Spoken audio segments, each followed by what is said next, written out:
mentioned, photography has been really embedded in different kinds of surveillance. You can think about the classification and identification of people in state archives, for instance, but also aerial photography and the attempt to map countries, colonialism.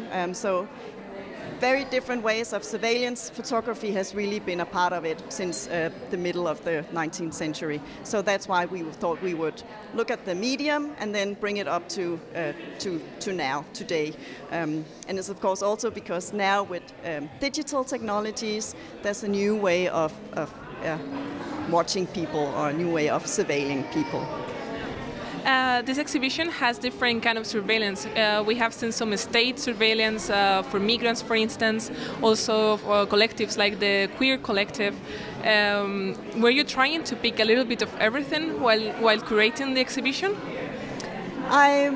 My main point was to take in European artists, because when you think of surveillance and you look at all these international exhibitions that have been, they've been very general in a way, and I think here in Europe and Scandinavia it's important that we look critically on surveillance, and we look at us privileged citizens and privileged users don't think so much about surveillance. In Scandinavia, for instance, people are really acceptant and tolerant towards surveillance, but forget that there are specific minority groups that are extra vulnerable when it comes to registration and surveillance. So that's why we have several works that deal with the queer community, several works that deal with migrants, several works that deal with citizens and human rights.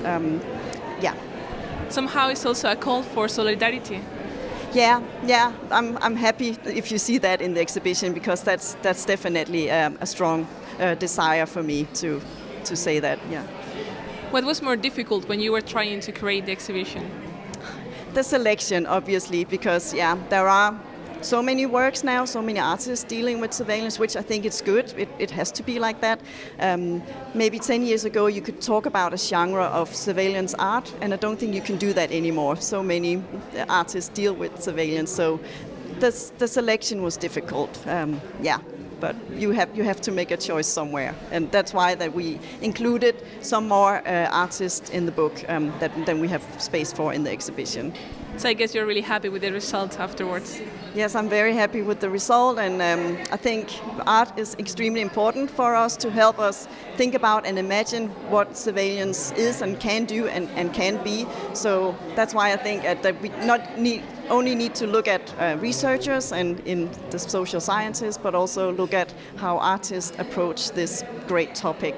Several of the artists mimic the use of different surveillance technologies in society and appropriate different surveillance imagery, for instance, Google Maps and Google Street Views and facial recognition technology. So in that way, it's also mirroring what's happening right now in our society.